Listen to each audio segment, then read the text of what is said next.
What would you do if a single flight, just 2 hours in the air, could shatter everything you thought you knew about justice, courage, and the quiet power of telling the truth? On a snowy Chicago morning, a pregnant black woman named Dr. Ayanna Pierce boards a plane, expecting nothing more than a routine journey. But what unfolds at 30,000 feet will expose decades-old secrets, force a veteran flight attendant to face her own past, and bring an entire airline to the edge of transformation. Why did a simple request for water escalate into a clash that would threaten 3 careers and spark a movement within the company?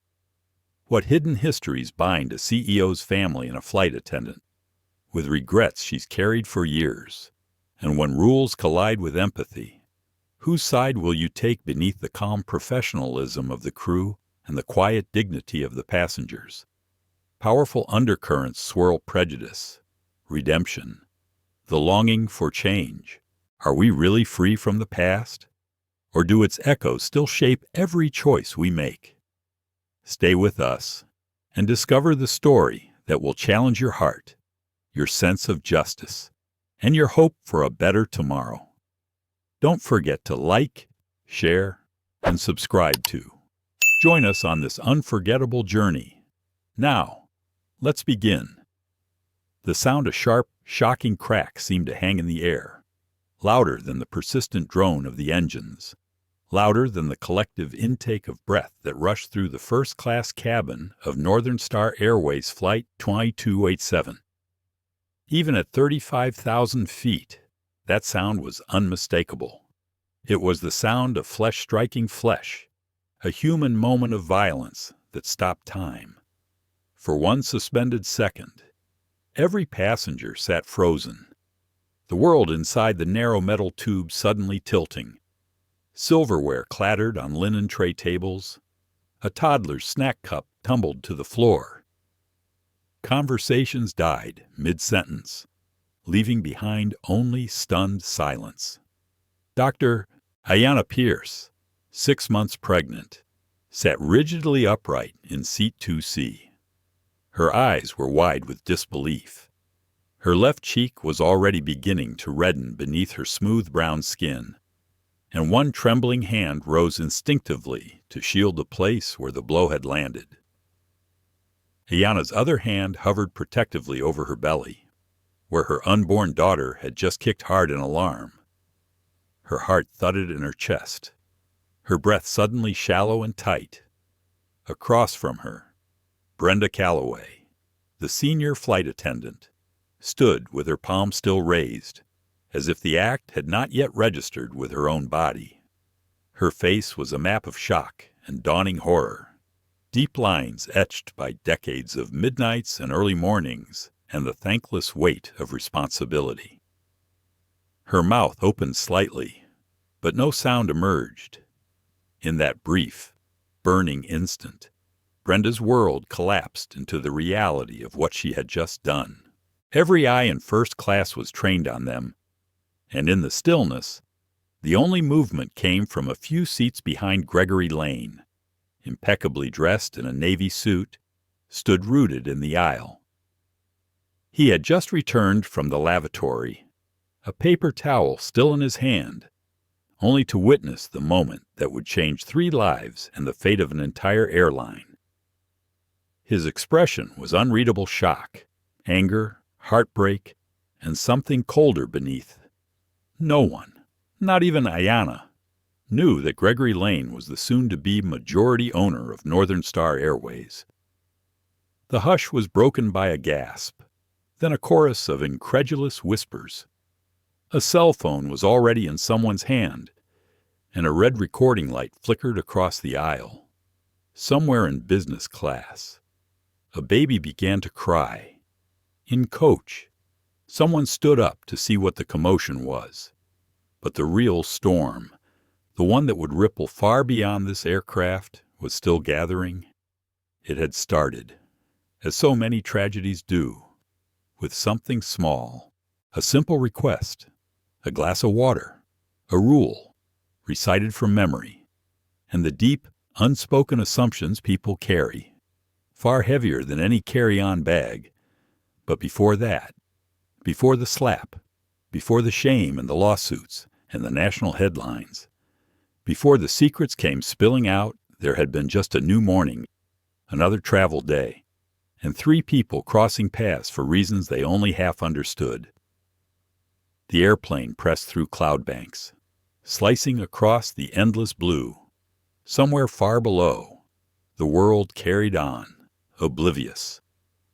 In the quiet of this airborne stage, the echo of that slap still lingered. Ayanna's mind reeled, replaying the moment in fragments. She had only asked her voice calm, as always, if it would be possible to have a bottle of water instead of a cup. Her obstetrician had told her to track her intake. It was a simple request. But Brenda's eyes, already tired and tight, had flashed with something harder than annoyance. Her response had been clipped, almost robotic. Only first class receives bottled water. Ma'am, that's company policy. But Ayanna was in first class. She was sitting there, with a ticket in her name, with the tiny gold priority tag on her carry-on. And yet, Brenda had insisted she check her boarding pass again. When Ayanna politely repeated her request, Dennis Rourke, the white male passenger in 2B, had made a snide remark about some people always asking for extras. Ayanna had felt the old, familiar tension coil inside her, a tension she'd learned to hide over decades as one of the few black women in her industry, as a successful architect, as a daughter and soon-to-be mother. She had tried to let it go, to focus on her breathing, her baby, her own sense of worth. But the scene had escalated, voices rising, Brenda's insistence that rules were rules. Ayanna's steady calm, the mounting pressure in the narrow cabin, until, at last, Brenda had lost control. And now, here they were, in the echo after the unthinkable. No one moved. The moment stretched, charged, nearly unbearable. Then, as if the spell were broken, Gregory stepped forward. He crouched next to Ayanna, speaking softly to her.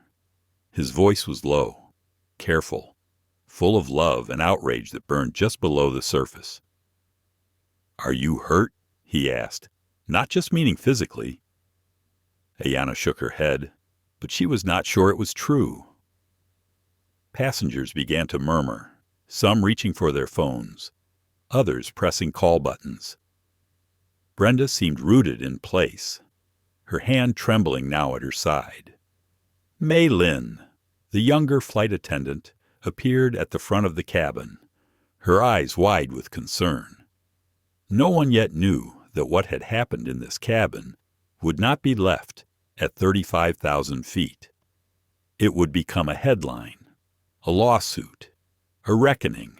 But for Ayanna, the world had shrunk to the warmth of Gregory's hand, the sting on her cheek, the uncomfortable twist of humiliation, and something older, deeper an ache for every time she'd been told, in words or in silence, that she did not belong. Above them, the seatbelt sign chimed. Let's go back, before the echo, before the consequences, to where all their paths began 12 hours earlier, in a city just waking up. 12 hours earlier, the city of Chicago had barely begun to stir. The sun had not yet cleared the edges of the rooftops, and the sky held the delicate hush before the day's machinery roared to life. At a small apartment on the city's near west side, Brenda Calloway awoke to the sharp trill of her alarm. She stared at the dim ceiling, feeling the weight of another long day on her chest before she'd even gotten out of bed. Her joints ached. The ache was partly from the years 56 of them, and more than 3 decades spent pushing beverage carts up and down narrow airplane aisles, and partly from something deeper, something less easy to name. Her daughter, Casey, had left for her early morning shift at the campus library. but the lingering smell of toasted bread and the faint sound of the TV still running in the living room told Brenda that she'd barely missed her. Brenda showered and dressed in her crisply pressed navy uniform, pinning her graying blonde hair into a flawless twist, the same way she'd done since the late 90s. As she laced her sensible shoes, she scrolled through her phone, already dreading the barrage of new rules and scheduling changes. There was a message from her supervisor VIP in 2A on the morning New York run. Please give extra care. They say his wife is traveling, too. Brenda shook her head, annoyance flickering in her chest. Lately it seemed that every flight came with some special passenger, someone whose comfort was always meant to be her personal mission. Her mind drifted to Casey, to the college bills she was still struggling to pay, to the stack of medical bills for her ex-husband that kept arriving in the mail. 3 years, she told herself. Just 3 more until the pension. Sometimes, late at night. Brenda thought about the compromises she'd made along the way. Times she'd let things slide. Times she'd done what was expected instead of what was right, always rationalizing it for the sake of her child. There were things she had never told Casey, things that would stay locked away, if she had anything to do with it. Across the city, the Pierce Lane household was alive with the gentle sounds of morning. Ayanna Pierce moved quietly through the kitchen, slicing strawberries to add to her oatmeal, the steady rhythm calming her nerves. Gregory Lane leaned in the doorway, sipping black coffee, his suit jacket draped over one arm. He watched Ayanna with a familiar mix of admiration and worry. Their home was spacious but not extravagant, filled with sunlight, floor plans, and plant cuttings in glass jars, a testimony to Ayanna's passion for sustainable design. 6 months pregnant, Ayanna carried herself with a grace that belied the exhaustion she often felt. She was accustomed to pushing through discomfort. Her entire career had been a lesson in quiet perseverance, proving herself again and again in rooms where she was often the only black woman, the only one whose voice trembled with both strength and the strain of being heard. Today's trip to New York was last minute an important pitch to a city council on a green development project that could double her firm's growth overnight. The opportunity was too important to postpone, even if it meant traveling farther into her pregnancy than she would have liked. Gregory came behind her, resting his hands gently on her shoulders. "You sure about this flight?" he asked, his tone soft but edged with concern. "I can take the meeting. No one expects you to be everywhere." "Ayanna?" Ayanna smiled up at him. "I want this. Greg. Besides, it'll be easier for both of us if I go. You've got your hands full as it is." She paused, glancing down at her growing belly. "If she kicks any harder, maybe I'll let you carry her the rest of the way to New York." Gregory laughed, the sound warm and low. He brushed his lips against her temple.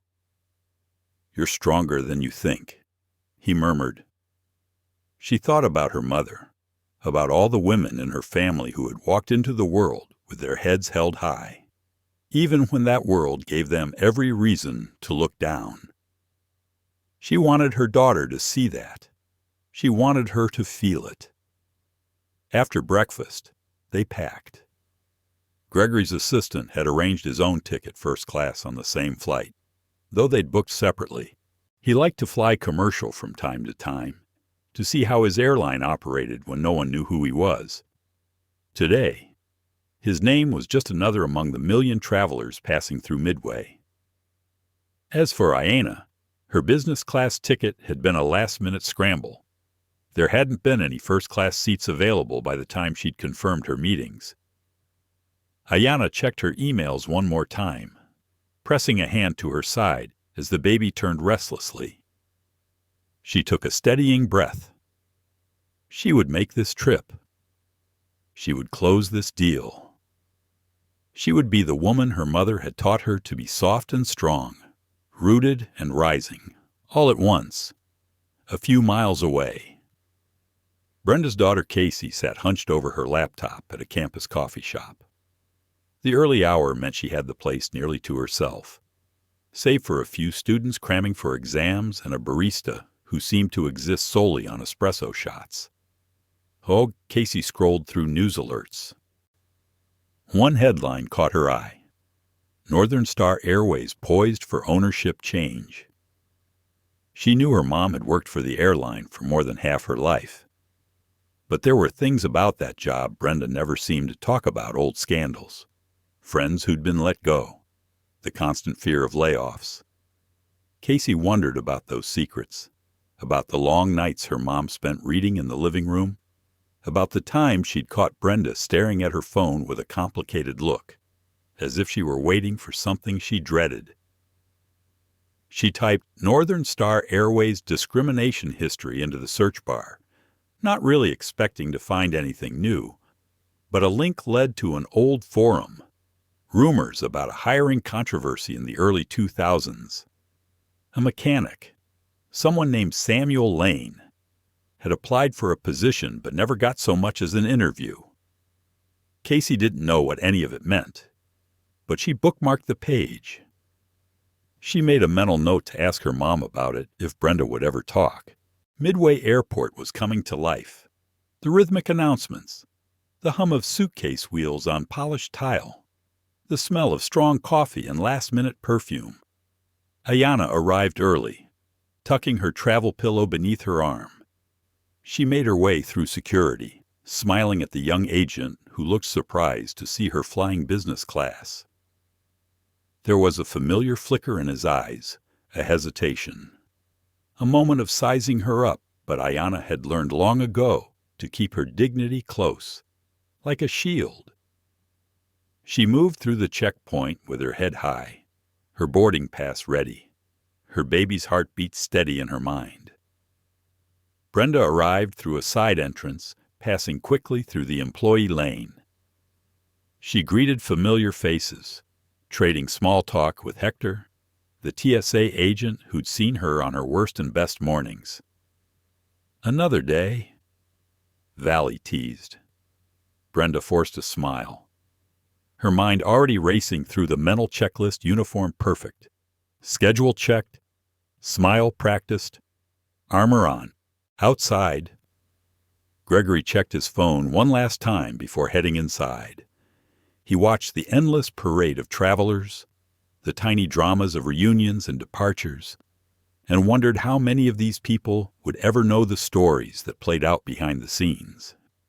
He felt the responsibility of the company he was about to own, the burden of every employee and every passenger who trusted them to carry their lives from point A to point B. Today, for just a few hours, he would be another face in the crowd, another man waiting at Gate 17, his name known only to a handful of people. As boarding time neared, all three found themselves moving through the familiar choreography of travel. Brenda checked her reflection in a terminal window, adjusting her scarf with trembling hands. Ayanna texted Gregory, double-checking her gait, her palms damp with nervousness. Gregory settled into a lounge chair, reading messages from the board, his mind never entirely on vacation. None of them could know that by day's end. Every assumption they'd carried, every rule they'd recited, every silence they'd kept would be shattered by a moment none of them could have predicted. Above them, flight 2187 waited on the tarmac, sleek and indifferent, its engines whispering of distance and consequence. In just a few hours, its cabin would become a crucible, melting down all their secrets, forging something new from the pain. But for now, the city stretched awake beneath the rising sun, each of them stepping forward into the day that would change everything.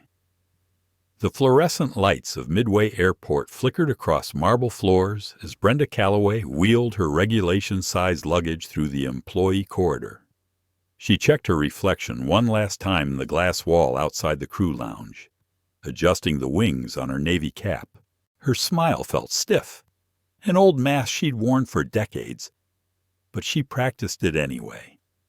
Remembering advice from a supervisor long ago, passengers can forgive almost anything, as long as you look like you're in control.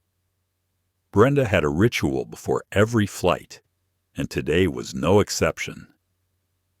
She took a moment to breathe in the hum of travel, to steady her nerves, to remind herself she had made it through tougher days than this.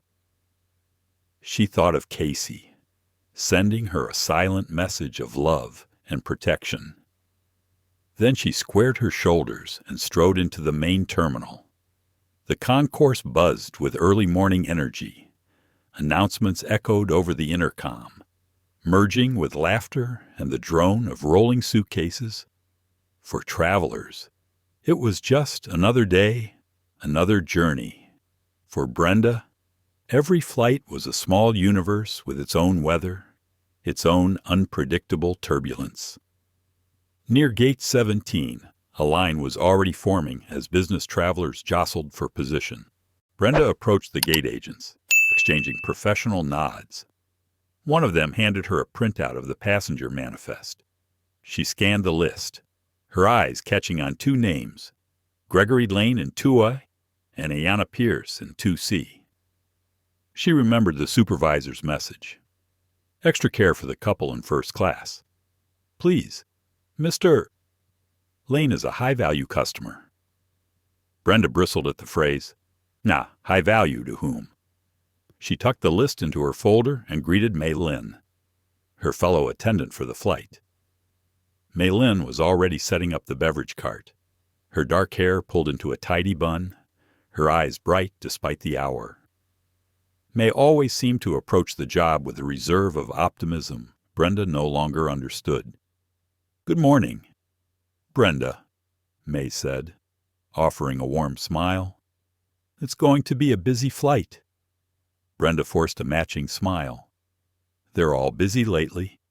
Let's just hope we don't have any drama today.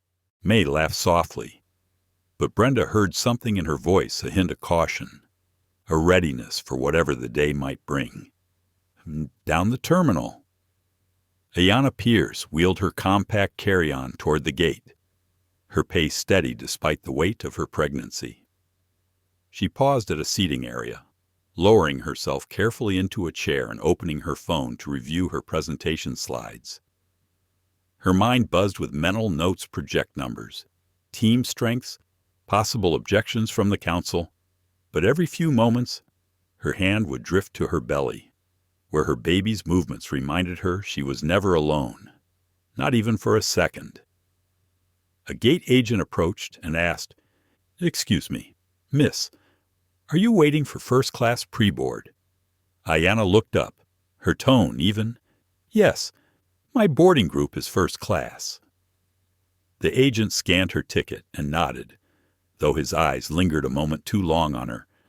Ayanna felt the familiar urge to shrink, to make herself smaller, but she sat taller instead. She caught her reflection in the window and reminded herself she had earned her place in every room, including this one. Gregory Lane arrived at the gate minutes later, blending into the crowd with practiced ease. He wore no sign of his status or wealth, just a tailored suit and a calm presence. He carried a briefcase in one hand and an energy of careful observation. Gregory had learned over the years to read a room without being seen. He glanced at Ayanna from across the boarding area, catching her eye. She smiled, the corners of her lips softening in relief. They exchanged a brief, silent greeting, a nod that meant, "I see you. I am with you, even here." Brenda called the pre-board for first class, and Ayanna stood, smoothing her dress. Gregory fell into step beside her as they moved toward the jet bridge.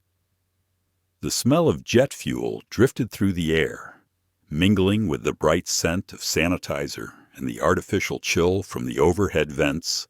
As they reached the front of the line, Brenda greeted them, her smile wide and automatic. "Welcome aboard, Ms. Pierce, Mr. Lane." Brenda said, consulting her manifest. Let me know if there's anything we can do to make your flight more comfortable, Ayanna replied. Thank you. I'm fine for now. Gregory offered a polite nod. Brenda noticed how calm they seemed, how tightly they held their composure, as if prepared for whatever might come. Behind them, Dennis Rourke muscled his way to the gate. His suit was immaculate, his demeanor impatient. He flashed his platinum card at the agent, barely concealing his annoyance when asked to wait behind the pre-board group. Brenda watched him out of the corner of her eye, making a mental note to keep an eye on him during the flight. Dennis was a regular. She'd seen his type before. They always expected special treatment, always found a reason to complain. Inside the aircraft, Mei Lin prepared the first-class cabin, fluffing pillows, aligning water bottles, checking the overhead bins. She greeted Ayanna and Gregory as they settled into their seats, offering each a warm towel and menu. Ayanna thanked her, her voice gentle but edged with fatigue. As the plane filled, Brenda and Mei Lin worked together to stow bags and resolve seat issues. It wasn't long before Dennis appeared, looming over Ayanna's seat with a frown. I think you're in my seat, he announced, his voice pitched for everyone around to hear. Ayanna glanced at her ticket. I have 2C, she replied. Dennis huffed, producing his own ticket. This is supposed to be my seat. I always request an aisle. It's better for my knee. Brenda approached, her face the picture of calm authority. Is there a problem here? She asked. Dennis spoke before Ayanna could. This young lady is in my seat. I need an aisle. For medical reasons. Ayanna handed over her ticket. Brenda checked the manifest. Mr.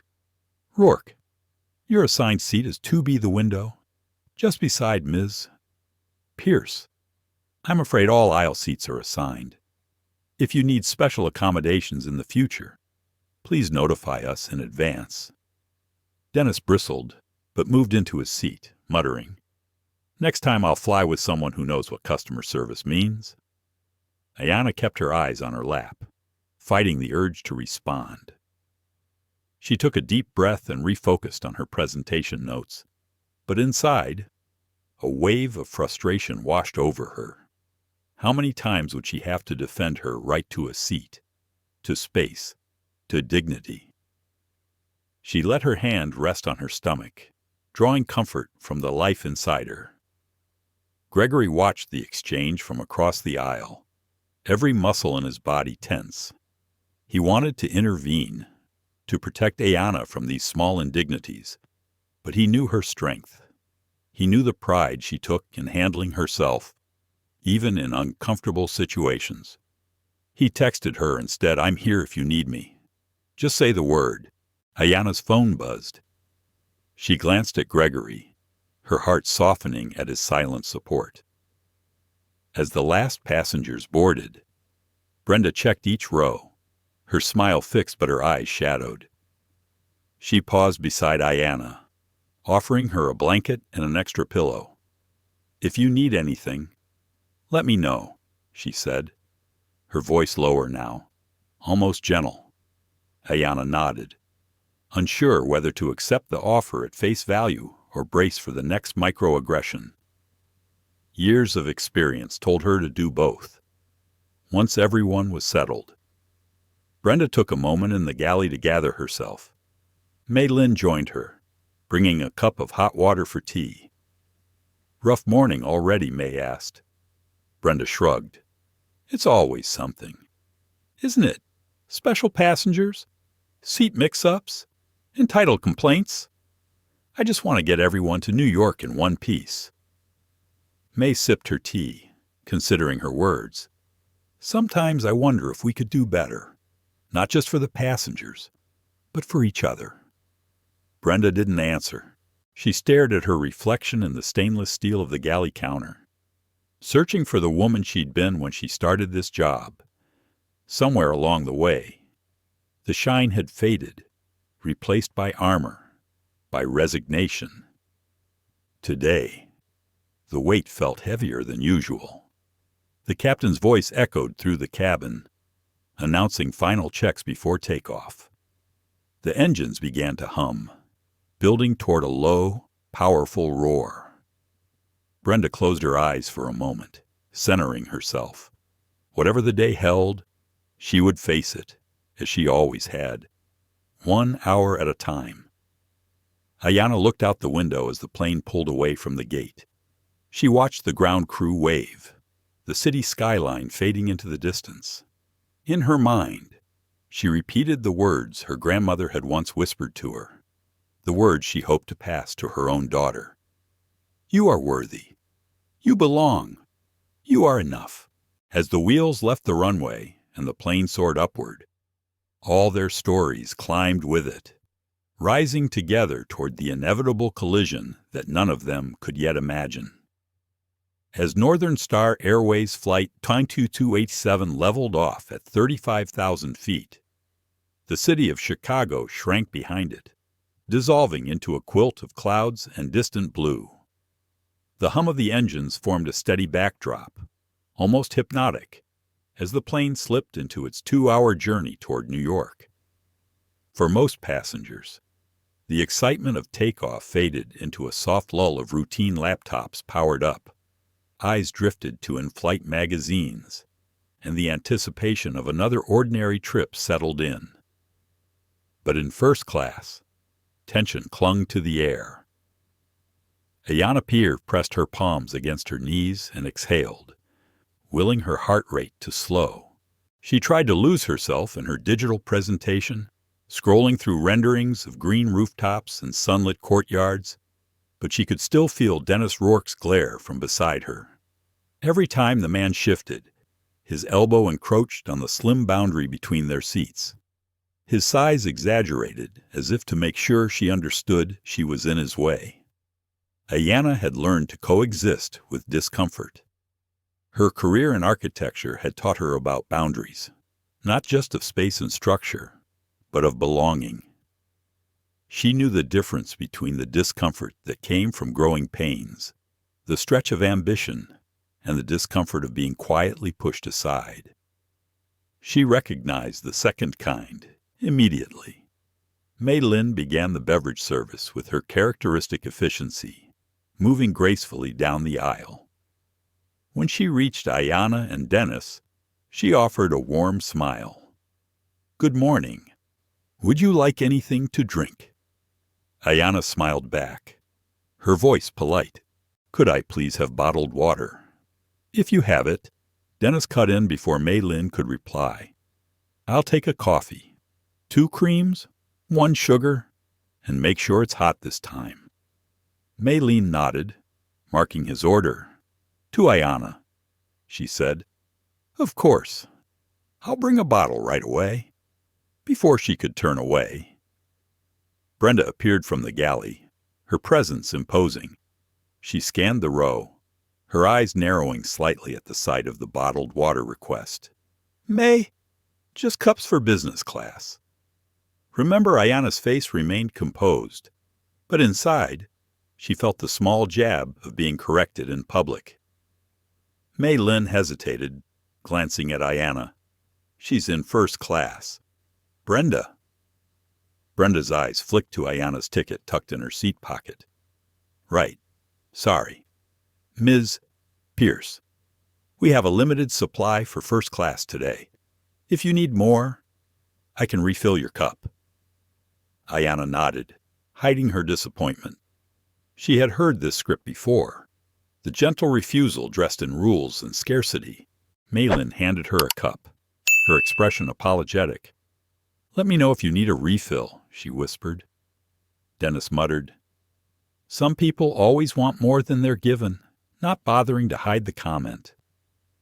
Ayanna looked out the window, focusing on the endless sky. She drew slow breaths, anchoring herself with the quiet strength that had carried her through so many tests. She felt her baby roll within her, a living reminder of the future she was building, one that would not bow to these invisible walls. Across the aisle, Gregory Lane observed the entire exchange, careful not to betray his thoughts. Years in corporate America had taught him the power of restraint, of listening before acting. He caught Maylin's eye, offering her a nod of appreciation, a small acknowledgment of her kindness to his wife. Brenda continued through the cabin, her movements precise but hurried. The atmosphere pressed in on her from all sides. She could feel Maylin's disapproval at her rigidity, Gregory's quiet scrutiny, Ayanna's composure under pressure. Even Dennis's complaints were a familiar echo in her long career.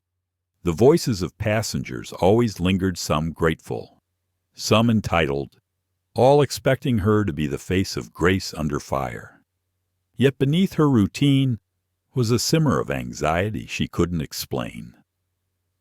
Brenda replayed the bottled water moment over and over in her mind, searching for justification.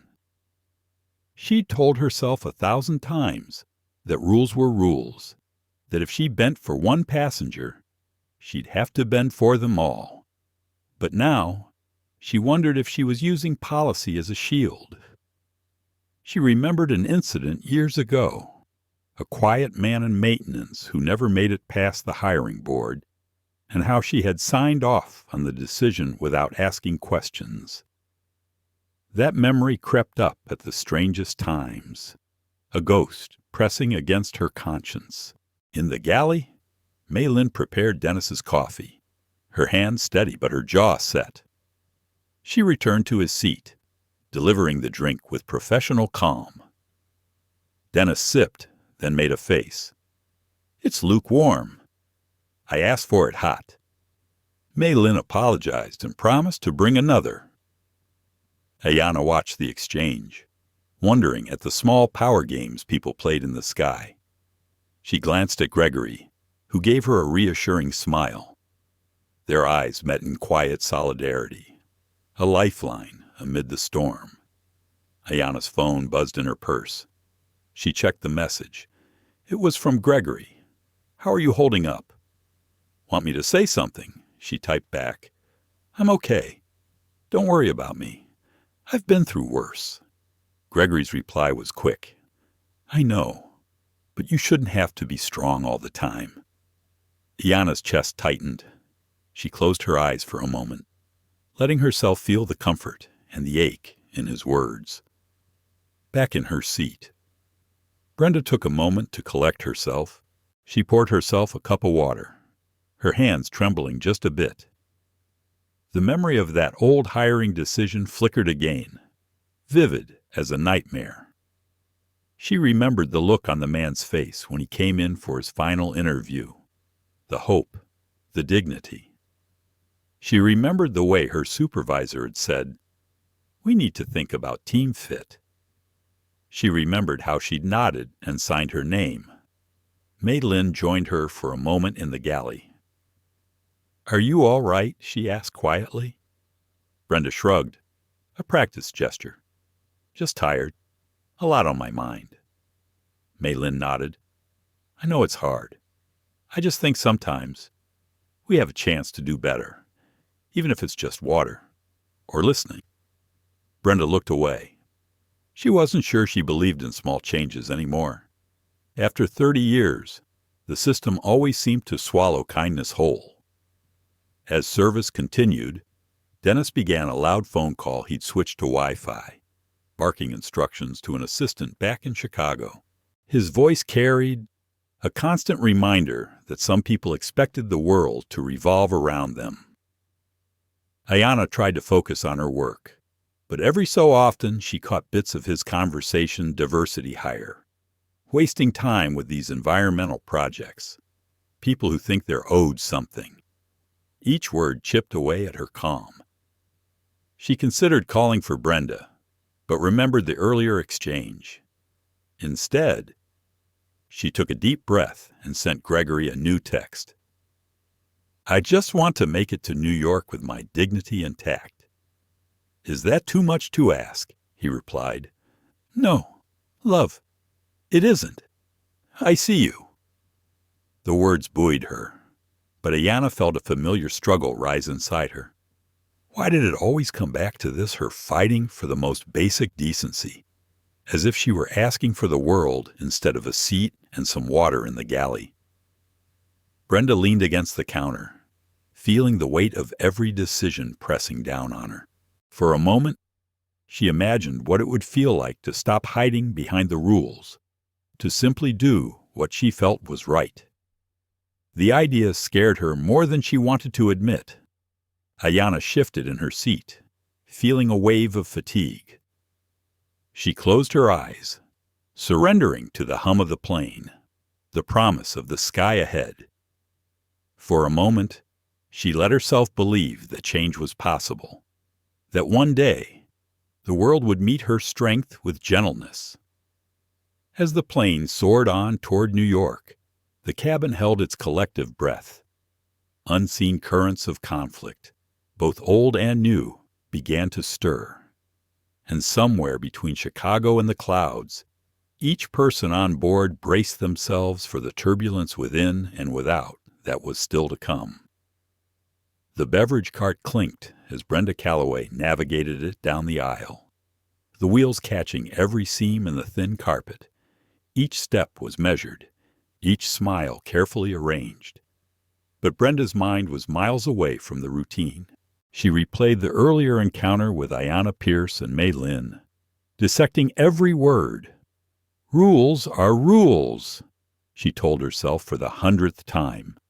But the memory of Ayanna's quiet disappointment stuck with her.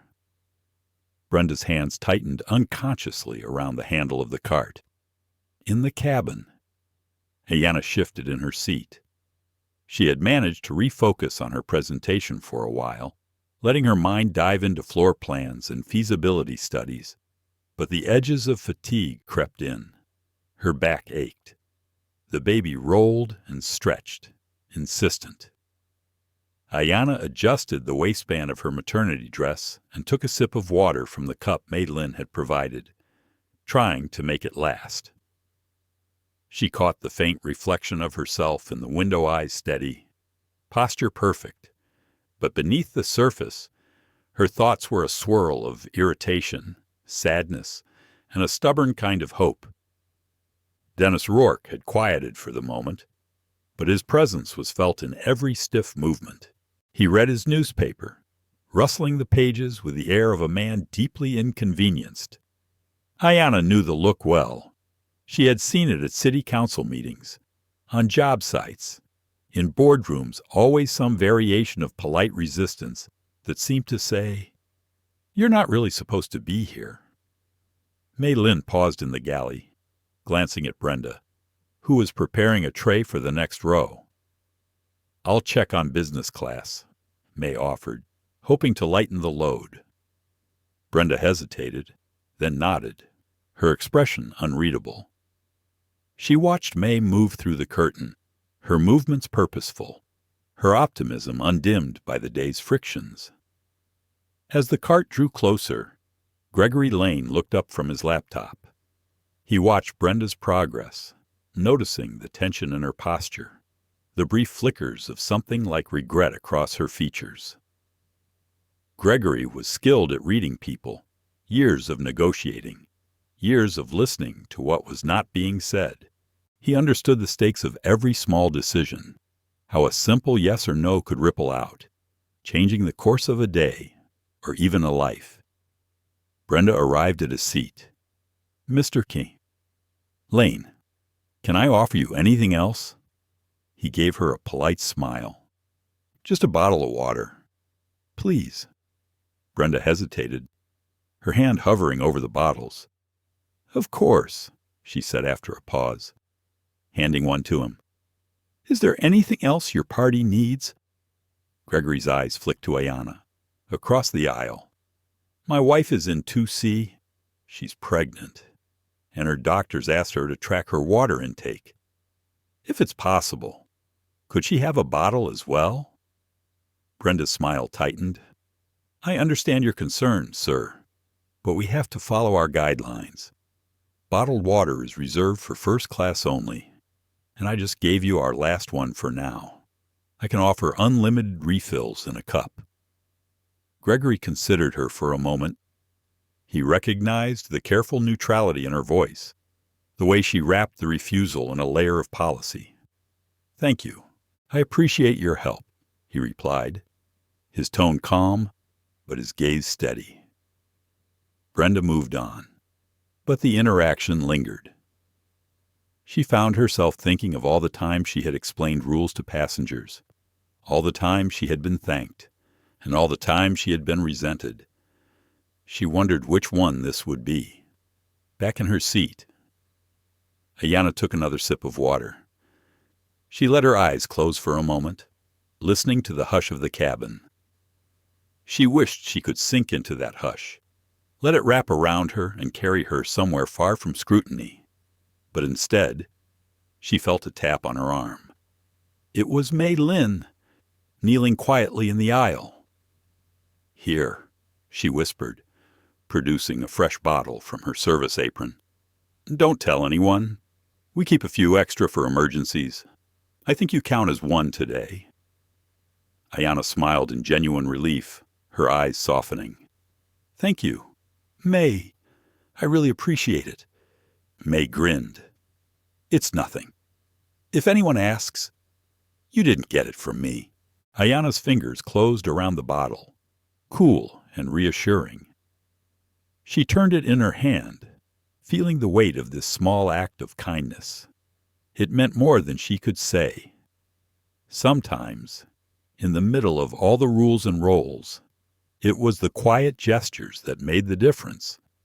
A few rows back, Dennis watched the exchange. His lips curled in a silent sneer. He muttered under his breath, "Special treatment again. Figures." The words were quiet, but Ayanna caught them. She considered turning to respond, but she had learned long ago that sometimes silence was the only shield left to her. Gregory, reading Ayanna's body language, felt a fresh wave of anger and helplessness. He texted her, "Let me know if you want to switch seats." "I can talk to the attendant," Ayanna responded. "Thank you. May took care of it. Let's just get through this." Gregory slid his phone into his jacket, his jaw clenched.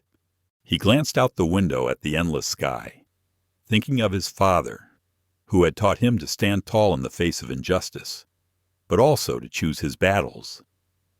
Today, he wasn't sure which lesson to follow.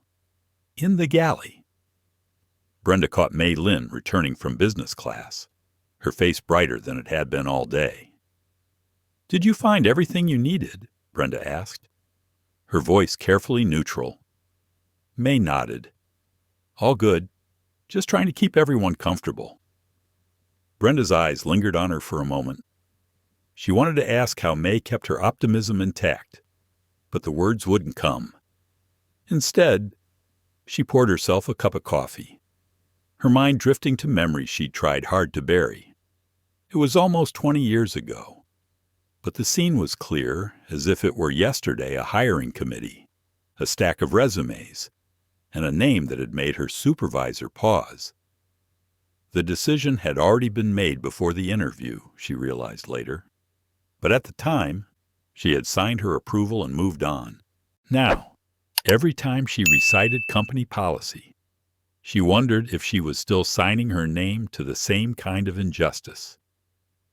The plane hit a pocket of turbulence. Glasses rattled, passengers tightened their seatbelts, and a hush settled over the cabin. Ayanna pressed a hand to her belly, closing her eyes. For a moment, she allowed herself to be vulnerable, to feel the fear and the weariness, the smallness of herself against the vastness of the sky. In that moment, her thoughts turned inward. She wondered if she should have asked for help sooner. She wondered if she was setting the right example for her unborn child. Should she keep fighting, or was it okay to rest, to trust others to hold her up? Sometimes Brenda steadied herself against the beverage cart, feeling the plane's shudder pass through her bones. She caught her own reflection in the galley's metal wall and barely recognized the woman looking back. What would Casey think if she saw her mother now? Would she understand why Brenda sometimes clung to the rules? Why she sometimes hid behind them? Would she forgive her for the things she couldn't change? The turbulence eased. The plane glided smoothly again. But the storm inside each of them lingered. There was no easy path forward, no perfect response.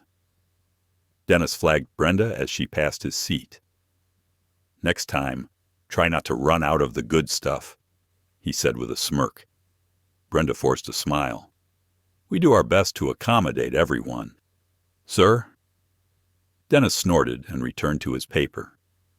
Brenda continued down the aisle, her steps heavy with fatigue. In the quiet that followed, Ayanna stared at her reflection once more.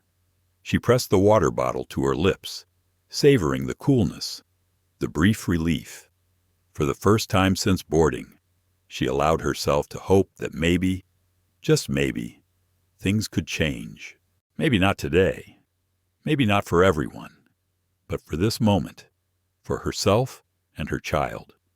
She could hold on to a small piece of dignity. Gregory watched Ayanna, pride mingling with sorrow.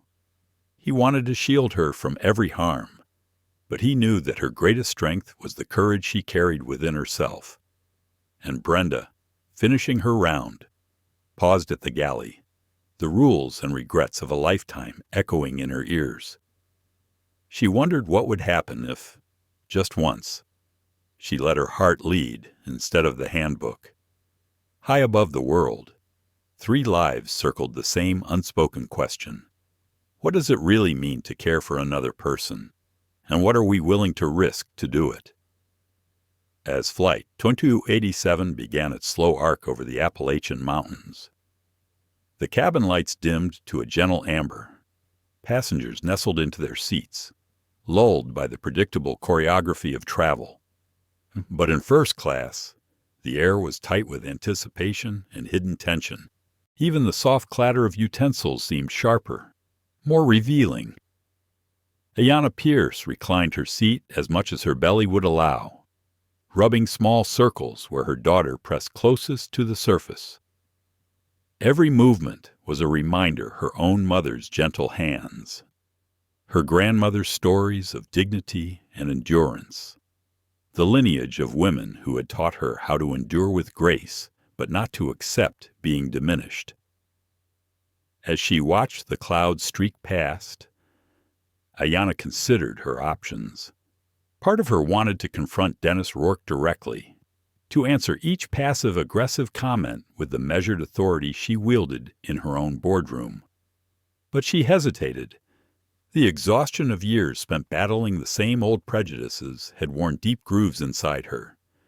Was it really her job to educate him? Here, in the sky, when all she wanted was to arrive in New York, whole and unbroken. Her thoughts drifted. She remembered her first internship in New York, the projects that had kept her in the office late while others went out for drinks, the look she got when she spoke up in meetings, the supervisor who'd asked smiling if she'd gotten the job through a diversity scholarship. She remembered how she'd learned to keep her back straight and her answers ready. But as her baby kicked, Ayanna found herself wishing, not for the first time, that her daughter might grow up in a world a little less heavy. Across the aisle, Gregory Lane was deep in his own reverie. He scrolled through acquisition reports, barely registering the numbers. Instead, he kept replaying the interactions he had witnessed since boarding Brenda's brittle adherence to policy. May Lynn's quiet rebellion, Dennis's open hostility.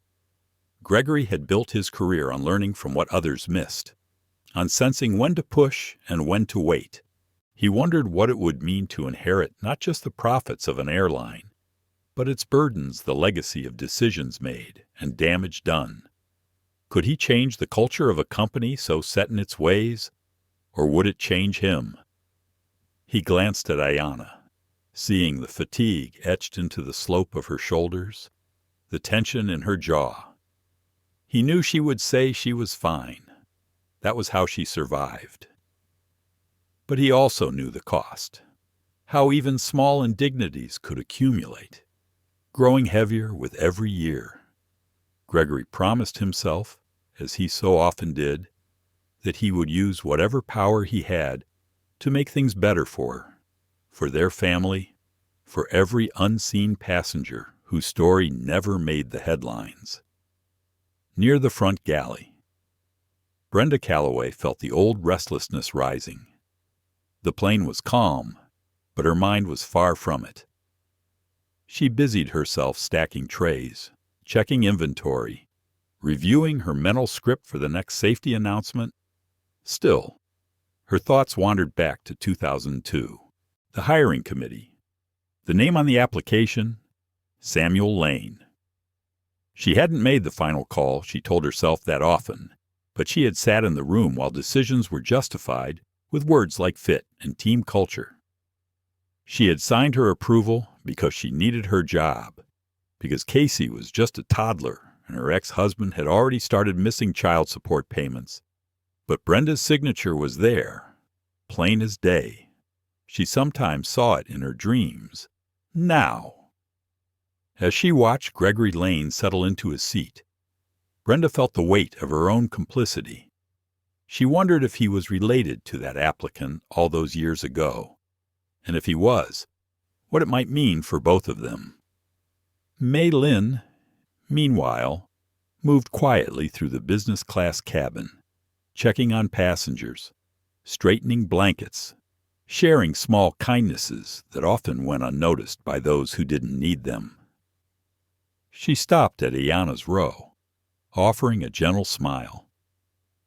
"Let me know if you need anything else," she whispered. "You're doing great." Ayanna nodded, warmth blooming in her chest. "Thank you. May, I really mean it." May hesitated, then spoke quietly. "You'd be surprised how many people remember a little kindness. You never know when it will matter most." Ayanna smiled back. "I try to remind myself of that every day." The turbulence returned, mild but persistent, setting drinks trembling on tray tables. Brenda moved down the aisle, checking seat belts, her hands automatic but her mind spinning. She caught sight of Dennis, who had now turned his irritation on the in-flight entertainment system. "Why does nothing work the way it should?" he muttered, pressing buttons with increasing force. Brenda responded with well-practiced patience. "Let me reset the system for you, Mr. Rourke. Sometimes these things need a gentle touch." Her voice was polite, but inside she burned. She thought of the dozens of times she'd been blamed for a technical fault, for a delayed flight, for a meal not hot enough. She had grown expert at swallowing her frustration, letting it settle like sediment.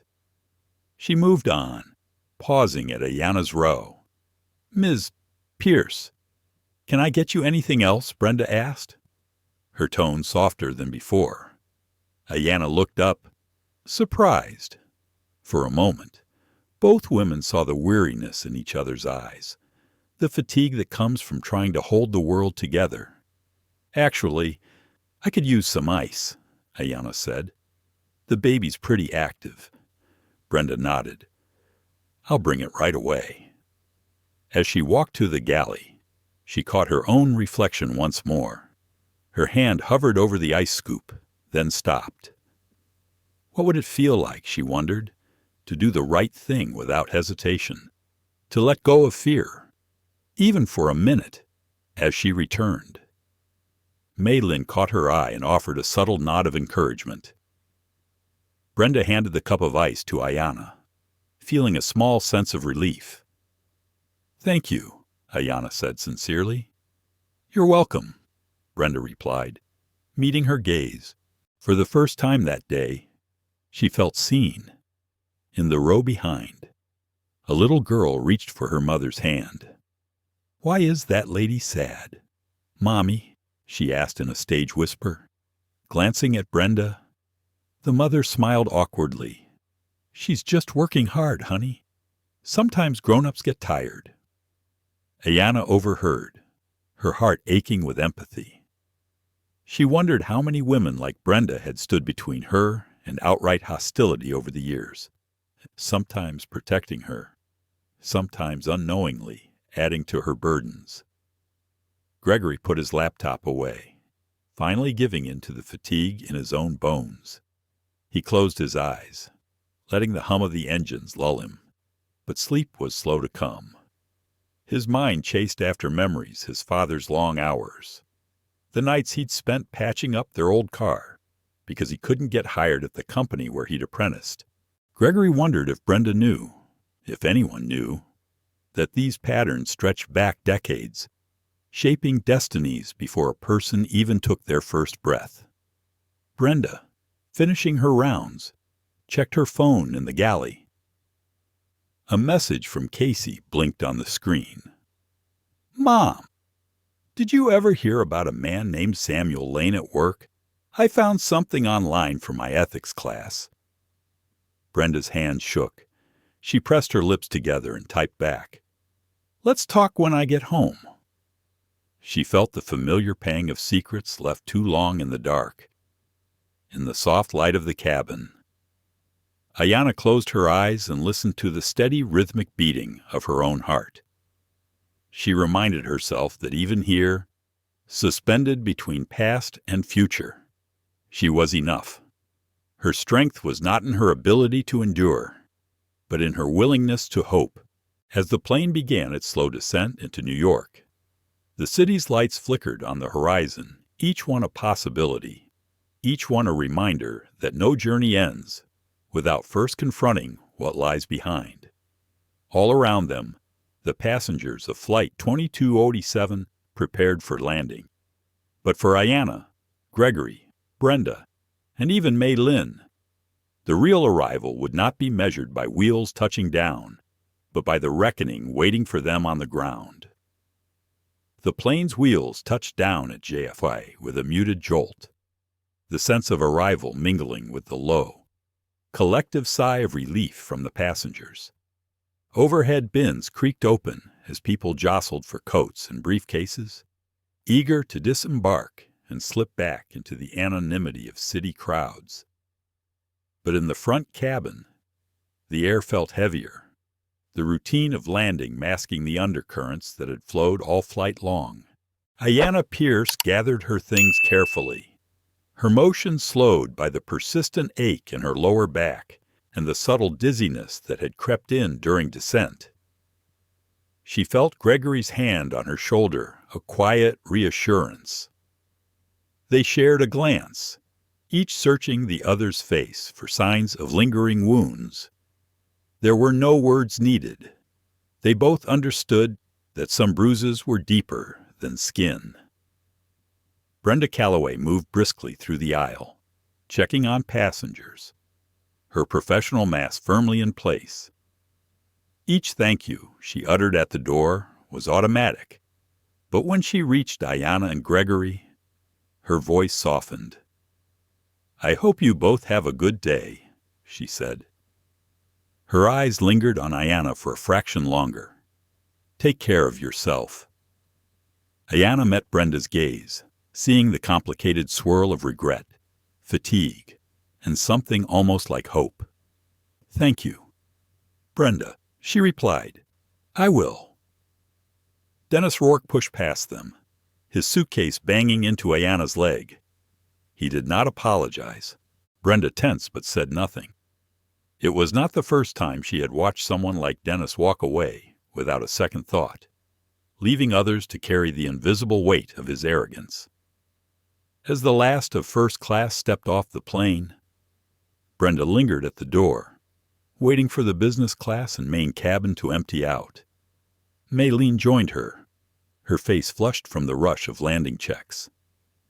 "You all right?" May asked, her voice gentle. Brenda nodded, but the gesture was more habit than conviction. "Just tired. It's always worse when you feel like you're flying with ghosts." May squeezed her arm, offering silent solidarity. "Meanwhile, Ayanna and Gregory emerged into the brightness of the terminal. The noise and chaos of JFK after the hush of the sky was almost overwhelming. Ayanna paused, grounding herself.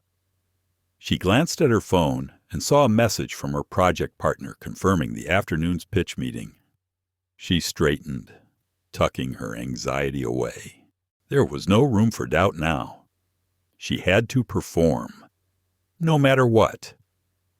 Gregory took her bag, wordlessly offering support.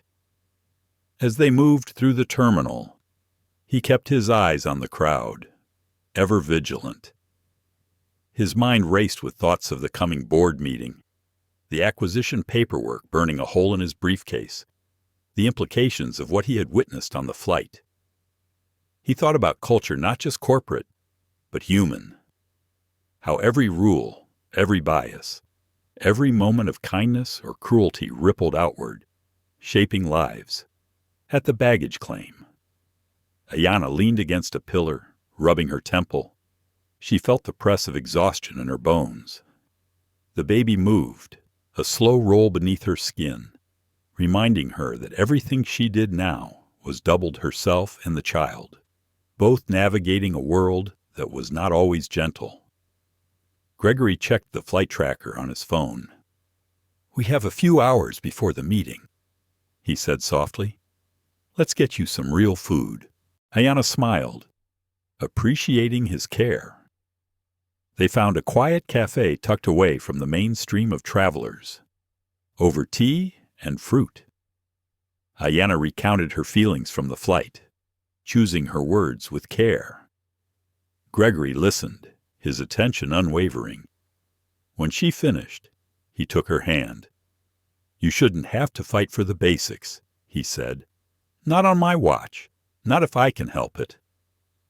Ayanna shook her head, her voice gentle but resolute.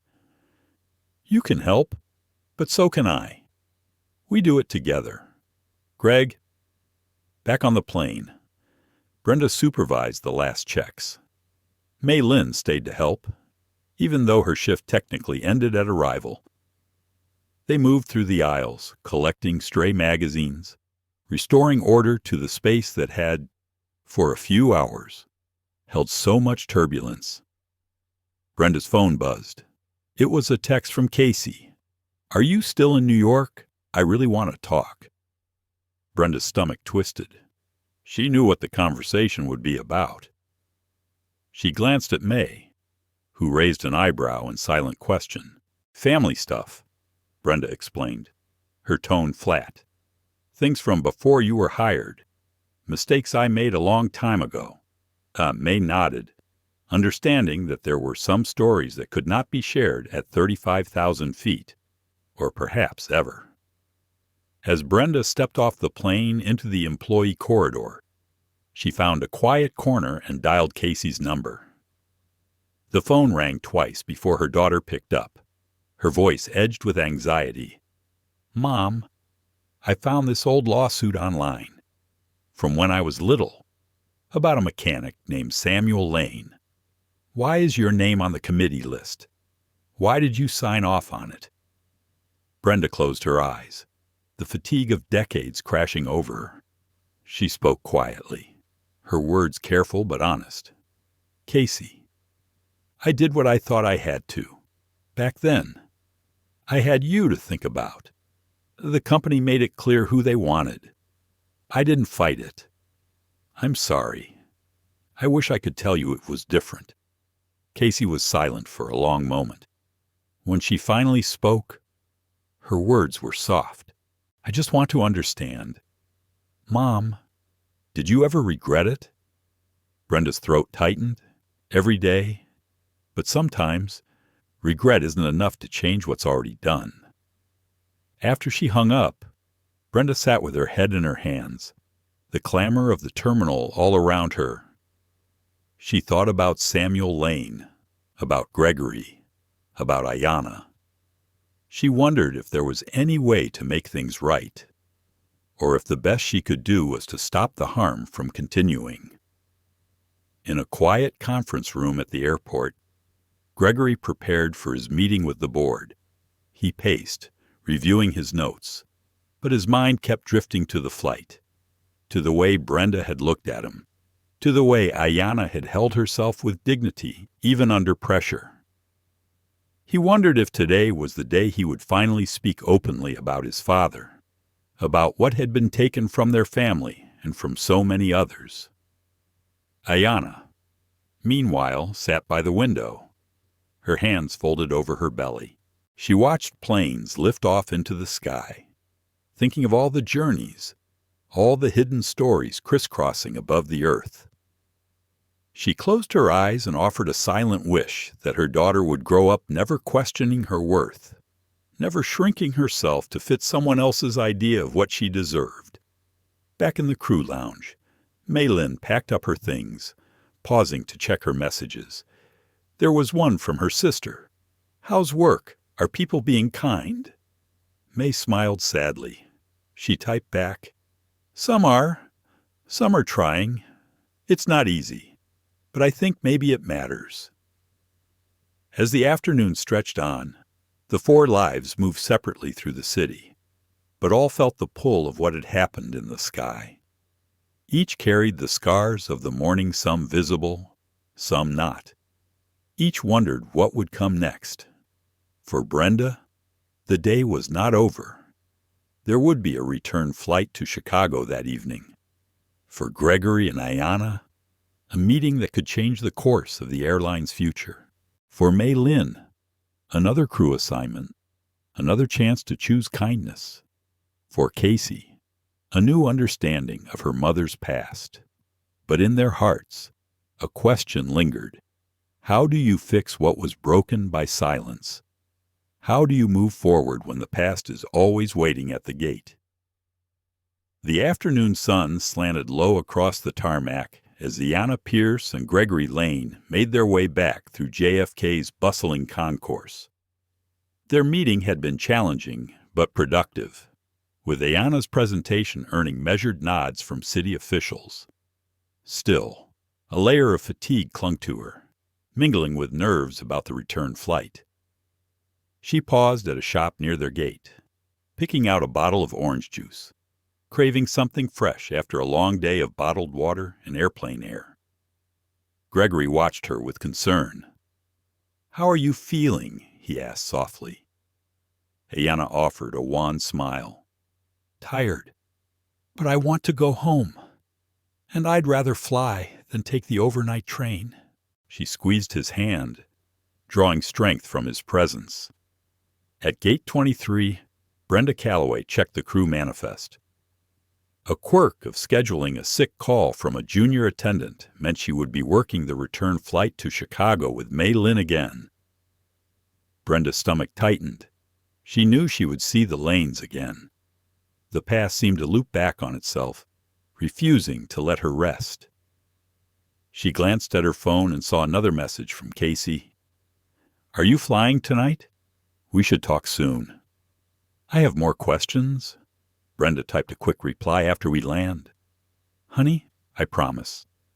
But even as she wrote, she wondered what words could possibly bridge the gap. As boarding began, Ayanna and Gregory moved with the first-class passengers.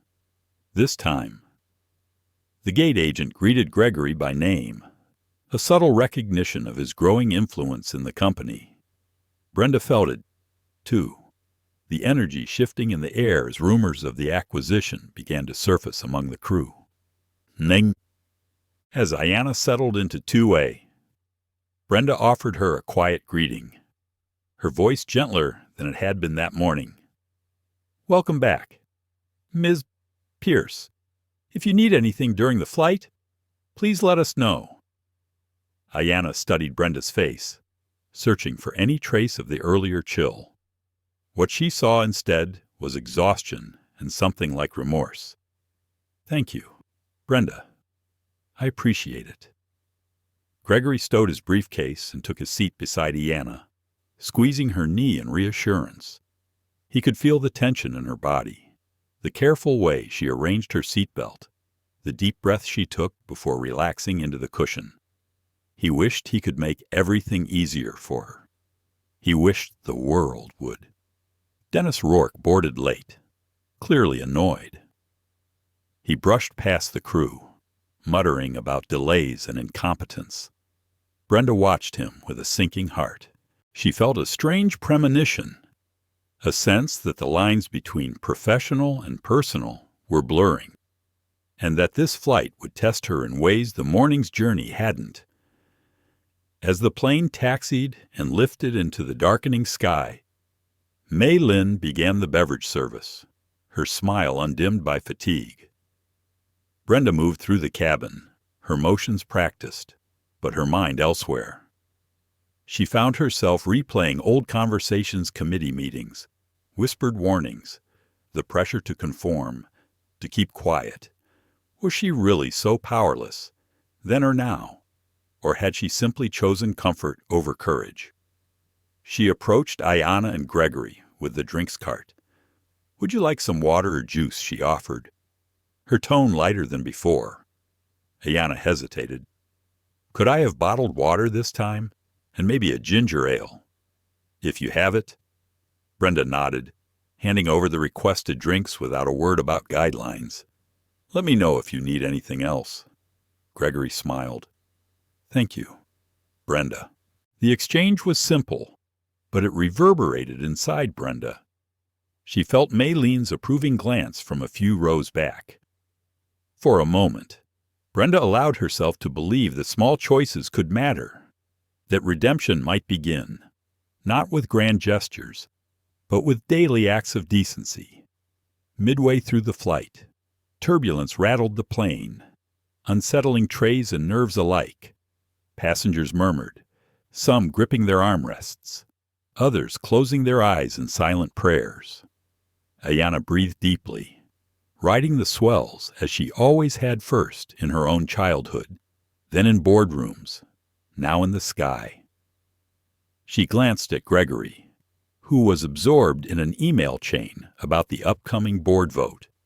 The weight of the moment pressed in on her, the baby's quiet movements, the legacy she would leave, the knowledge that she was both witness and actor in a much larger story. Ayanna's thoughts wandered, circling doubt. Was she doing enough for her child? For her family? For the world that would greet her daughter? Would any of this, her work, her resilience, her quiet refusal to yield, really matter? She watched Brenda pass through the cabin, saw the small stiffness in her walk, the care with which she treated every passenger. Ayanna wondered what sacrifices Brenda had made, what silences she still carried. A call light chimed. Brenda hurried back to the galley, only to find Dennis standing in the aisle, face flushed with anger. "This seat's broken.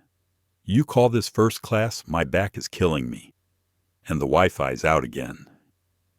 "I need compensation," he snapped, his voice carrying through the cabin. Brenda drew herself up, her expression cool. "I'll see if there's another seat available. Sir, I apologize for the inconvenience. We'll also file a maintenance report on landing." Dennis scoffed. "You people are always sorry. Never actually fix anything." Gregory watched the exchange from across the aisle, noting the subtle shift in Brenda's demeanor. He wondered how often she had to absorb this kind of treatment, how many invisible bruises she bore in a day. Mei Lin arrived to help, her voice gentle. "Mr.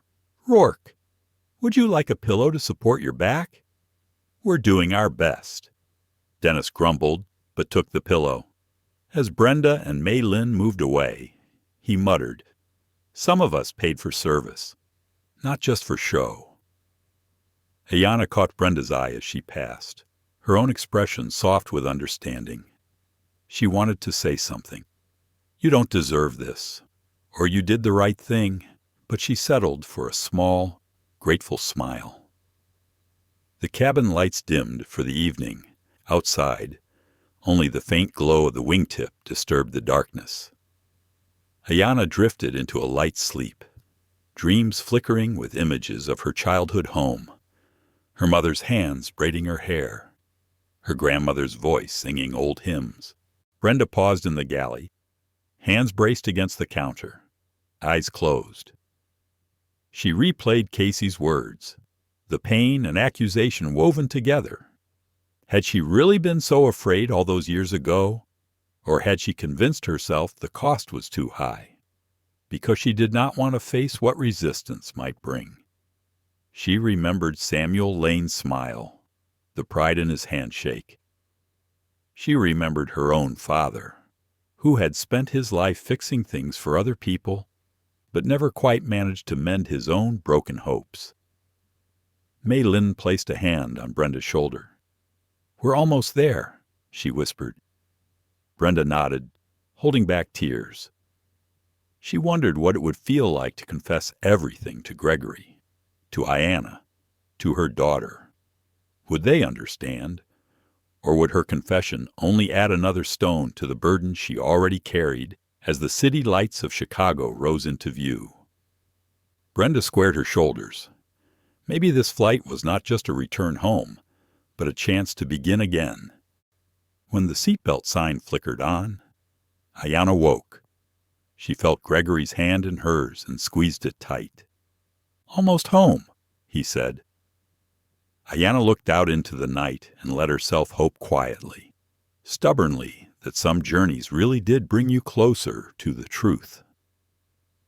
As the plane began its descent over the twinkling expanse of Chicago, the mood inside the cabin felt unsettled. Each passenger was lost in private thoughts, watching the lights flicker in a web below, or shutting their eyes against the thrum of anticipation that always accompanied a return. For Ayanna Pierce, the city's skyline did not feel like homecoming, yet she sensed, without knowing why, that the journey was not finished, that something long buried was about to be unearthed. Ayanna adjusted her seatbelt, feeling a strange tightness in her chest. The baby, usually calmed by the gentle rocking of the plane, was restless tonight. Gregory Lane squeezed her hand, reading the worry in her eyes. "You okay?" he asked quietly, his voice nearly lost in the white noise of the engines. She nodded, then shook her head. "Just nerves. I keep thinking about today, about all of it. I don't know why it's getting to me so much." Gregory leaned in, his words warm against her ear. "Because you carry more than just your own weight. Ayanna, I see you. You don't have to pretend with me." She rested her head on his shoulder. There, in the small, contained world of first class, she let herself breathe. But her mind did not quiet. Scenes from the day replayed a seat denied, a cup instead of a bottle, Dennis's muttered insults, Brenda's shifting gaze. For so long she had taught herself to let these things go, to rise above, to choose peace over confrontation. But tonight, her patience felt thinner than usual. Maybe it was the pregnancy, maybe it was exhaustion, or maybe it was the hope that if she stood up now, it might matter for her daughter later. In the galley, Brenda Calloway wiped down a tray with trembling hands. The flight had been smooth, but she could not shake the sense of a storm gathering.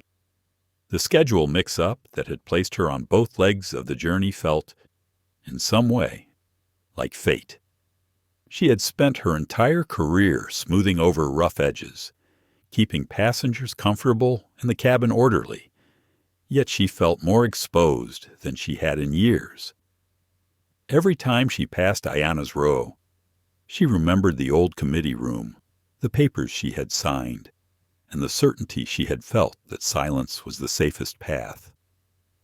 May Lynn entered, her step soft. She noticed the tightness in Brenda's jaw and the distant look in her eyes. "You should take a break after we land," May suggested. "Get some rest." Brenda nodded. "Maybe I will. Or maybe I'll finally do something right." May tilted her head. "You do a lot right, Brenda." Brenda almost smiled. Not always.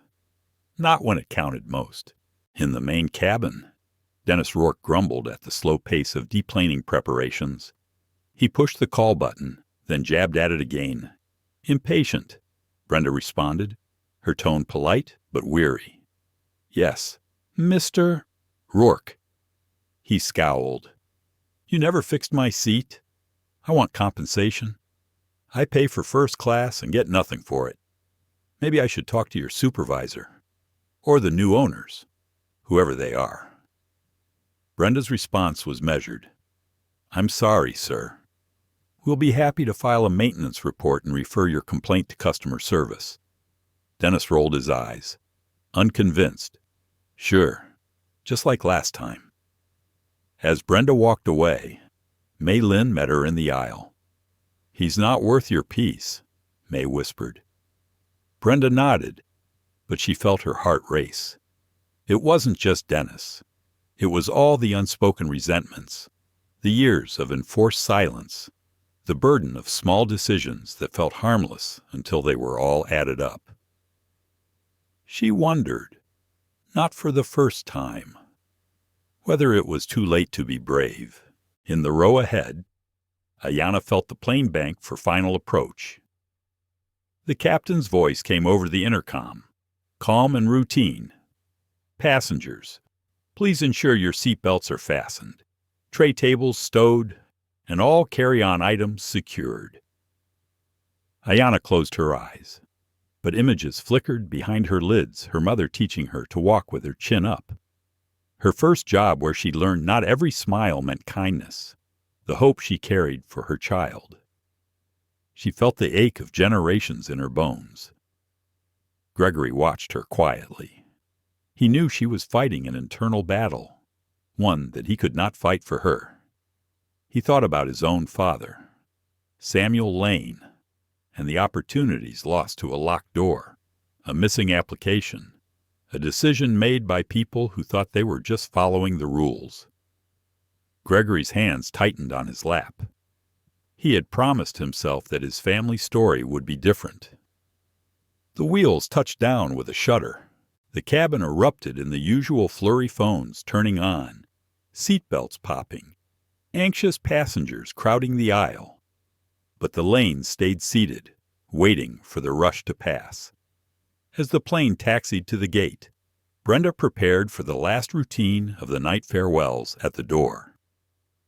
She rehearsed what she might say to Ayanna and Gregory, to May Lynn, to Dennis. Would words be enough? Would they even hear what she really meant? Casey's message pinged again. Brenda read it. Mom, I know you did what you thought was right, but I just wish you'd said something. We all pay for silence, don't we? Brenda blinked back tears, a painful truth catching in her throat. At the door, Brenda greeted passengers as they left. Dennis stormed by without a word, still muttering complaints. May Lynn gave Brenda a soft look, a silent benediction. Finally, Ayanna and Gregory approached. Brenda looked up, her eyes meeting Ayanna's. Thank you for flying with us, she said, her voice quiet but sincere. I hope the rest of your journey is easier. Ayanna paused, searching Brenda's face for sincerity. I hope so too, and thank you for this time, she added softly. Gregory offered a small nod, respect in his eyes. Brenda watched them go, feeling something shift inside her. When the last passenger left, she remained by the door, her hands clasped tightly. May Lynn joined her, standing in the hush of the empty jet. Are you all right? May asked. Brenda let out a long breath. No, but maybe that's finally a start. Together. They finished closing out the flight. Brenda knew she could not change the past, could not erase the pain she had been part of, but perhaps she could begin to tell the truth, not for absolution, but for the sake of her own dignity, and for Casey, and for passengers like Ayanna who deserved more than silence. At the terminal, Ayanna leaned into Gregory as they waited for their luggage. Do you think it ever gets better? she asked. Gregory wrapped his arm around her. It will. Maybe not all at once, but we'll make it better. Ayanna nodded, holding that hope close. For the first time all day, she let herself believe it might be true. Outside, the city glowed beneath a deepening night. Somewhere, the next flight was preparing to leave, another journey ready to unfold, carrying with it the promise of change and the challenge of courage. The airport's overhead lights cast long shadows across the nearly empty arrivals hall. Ayanna Pierce sat quietly on a bench near the baggage claim, the exhaustion of 2 flights, a boardroom battle, and a lifetime of silent battles settling into her bones. Gregory Lane stood beside her, phone pressed to his ear as he arranged for a car. In his free hand, he clutched the acquisition folder, its weight now more than financial. Every decision inside seemed to thrum with all the history they had carried today. Their suitcases appeared on the carousel. Gregory collected them, loading them onto a cart with practiced efficiency. But Ayanna did not rise. She sat staring at her hands, lost in a memory she could not quite place. It was the memory of waiting for fairness, for recognition, for a moment when she would not have to fight for the smallest dignities. Gregory knelt beside her. "The car's outside. Are you ready?" Ayanna shook her head, her voice low. "Greg, can we just sit a minute? I feel like if I move, the day will collapse. I need to catch my breath." He nodded, folding himself beside her, his arm gentle across her back. The silence between them was full, but not uncomfortable. Upstairs, Brenda Calloway walked the long, silent corridor to the crew office, her steps slow. Every muscle in her body ached with fatigue and regret. The night supervisor, a harried woman named Sonia, called her over. "Brenda, there's a note here from HR. They want to see you first thing in the morning, and the passenger in 2D, the man, Rourke, has already filed a complaint." Brenda closed her eyes for a moment. She had expected it. Part of her almost welcomed it. The end of pretending. "Thanks, Sonia," she said quietly. "Have a good night." Sonia hesitated. "Are you all right?" Brenda thought of all the times she had said yes when she meant no. Tonight, she tried honesty. "No, but I will be." Sonia gave her a searching look, then nodded. In the locker room, Brenda changed out of her uniform, each button a reminder of the years she'd worn this second skin. Her hands shook as she folded the navy fabric, placing it neatly in her bag. She pulled out her phone and saw Casey's latest message. "I love you, Mom. But I need to know the truth, even if it hurts." Brenda sat heavily on the bench, composing a reply she never thought she would send. "I'm ready to tell you everything. Tomorrow. I want you to understand why, even if it doesn't excuse it." She stared at the screen, waiting for a response. When none came, she slipped the phone into her bag and pressed her fingers to her eyes, willing herself not to cry. Outside, the cool air braced her as she walked toward the parking lot. She looked up at the wide, starless sky, wondering what it would take to forgive herself, or if that was even the point.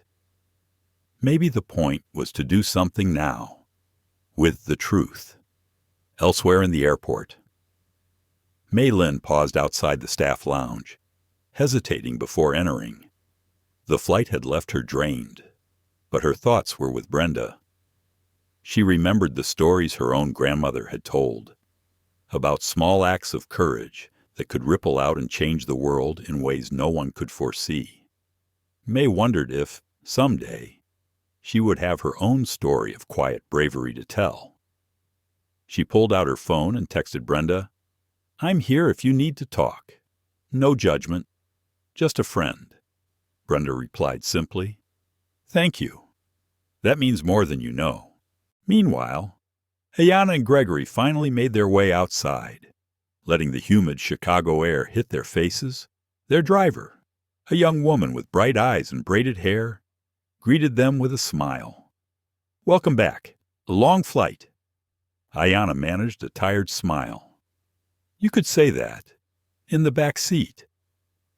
Ayanna rested her head against the cool glass. Gregory clasped her hand, tracing slow circles with his thumb. They rode in silence for a while, watching the city pass by, lights blurring against the night. "Do you think you'll talk to your father about today?" Ayanna asked quietly. Gregory hesitated. "I have to.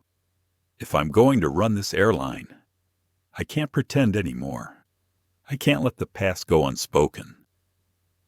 Ayanna nodded, understanding. We can't fix what we won't face. They pulled up to their building, stepping into the quiet lobby with relief. At home. Ayanna peeled off her shoes and dropped her bag, exhaustion threatening to swallow her. Gregory hung up his jacket, then turned to her, face etched with concern. "You need rest," he said. "But I know you. You won't sleep until you let some of this out." Ayanna smiled ruefully. "You know me too well." They settled at the kitchen table, a ritual as old as their relationship. Ayanna poured herself a glass of water, took a sip, then began.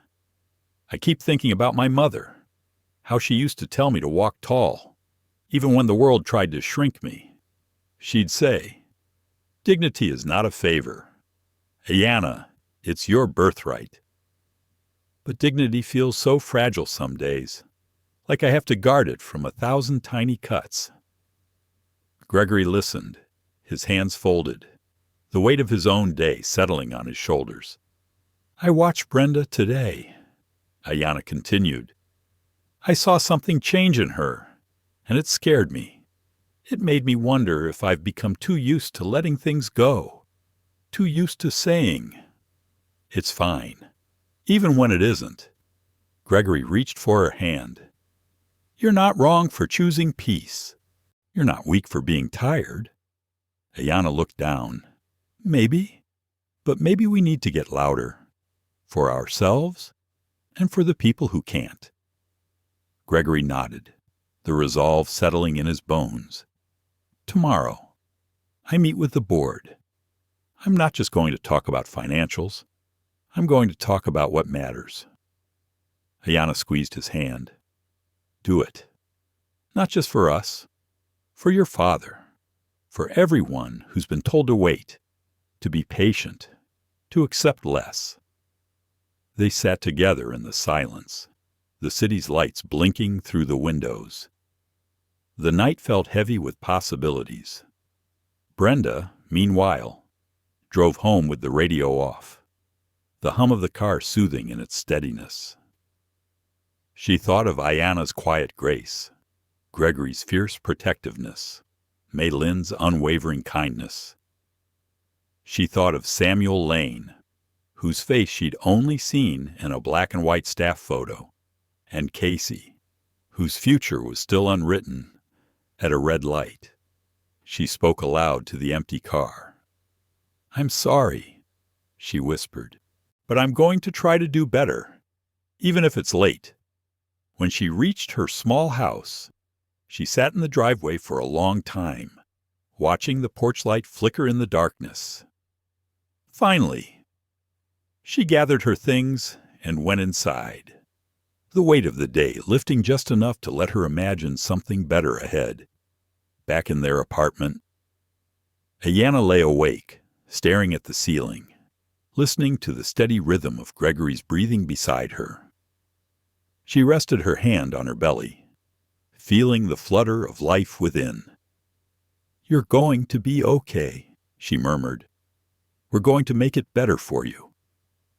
She drifted to sleep finally, dreams crowded with airplanes, bright city lights, and the quiet hope that sometimes just telling the truth could change everything. Morning broke gray and heavy over Chicago. Gregory Lane stood before the floor-to-ceiling windows of his temporary office, sipping black coffee as he watched the city wake.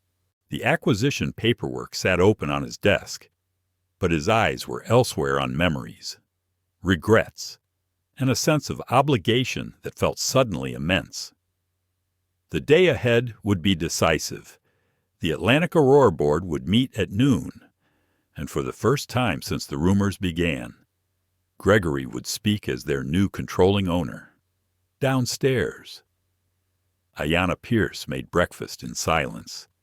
Her body ached with the fatigue of travel and the mental exhaustion of carrying the previous day's burdens.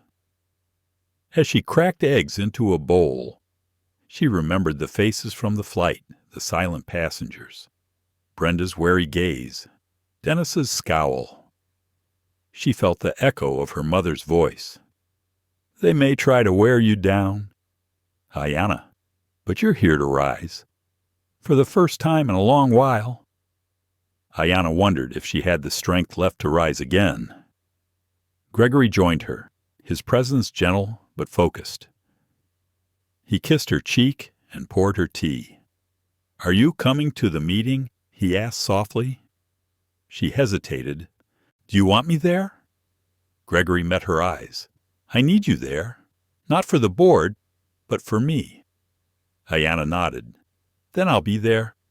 Across town.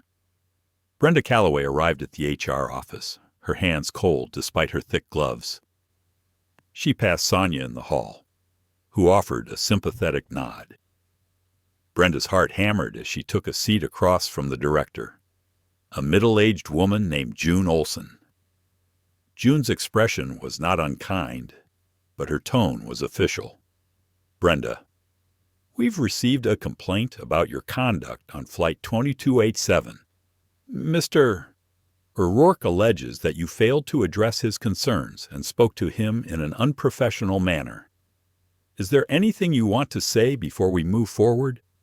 Brenda swallowed, steeling herself. I did my best to assist Mr. Rourke, but it was a difficult flight, several challenging passengers, and a colleague I let down. I'm not here to make excuses.